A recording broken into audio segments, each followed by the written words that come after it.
Number 14 ની અંદર આપણે બાલ સંસદ 2024નું આયોજન કરવામાં આવ્યું હતું ચૂંટણીનું. તેમાં બાળકોએ બહુ સરસ મજાનો સાથ સહકાર આપ્યો અને જે ઉમેદવાર ઊભા હતા એમને પણ આપણે અભિનંદન આપીએ છીએ.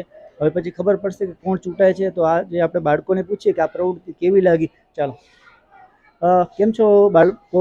બધા મજામાં?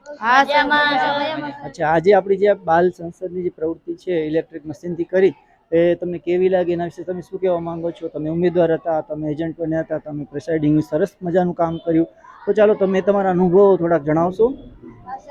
સર, મને આજે શાળા નંબર 14 બાલ સંસાધનમાં બહુ જ મજા આવી. કેમ કે જો હું ઉમેદવાર હતો, મને બધાએ વોટ આપ્યો અને તમે બધાએ મને પોતાની સહકારી કરી અને ઇલેક્ટ્રિક મતદાનથી મને બહુ જ સારું લાગ્યું કે કેમ કે તેની સારી વ્યવસ્થા મારા સર અનવર સરે કરી હતી, એટલે તેમનો ખૂબ ખૂબ આભાર. સરસ, થેન્ક યુ. આજે તમે ઉમેદવાર હતા, તમને શું લાગે છે, તમે વિજેતાની કેટલી ટકાવારી રાખો છો કે હું જીતી જઈશ કે નહીં જીતું, કે તમને કેવો ડર લાગે છે? થોડોક તો લાગે છે, કેમ કે પહેલી વાર ઊભો રહ્યો છું જિંદગીમાં. મને સારો અનુભવ મળ્યો છે. અમારા સર છે અનવર સર, એને મને ઊભો રાખ્યો તેનો હું ધન્યવાદ, અને અમારા પ્રિન્સિપાલે મને જીત્યો એને હું ધન્યવાદ કરું છું.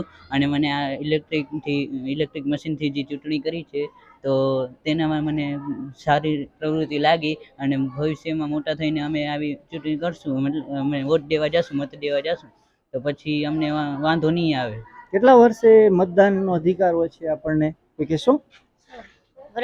કેટલા વર્ષ થઈ જાય પછી આપણે મત કરી શકીએ?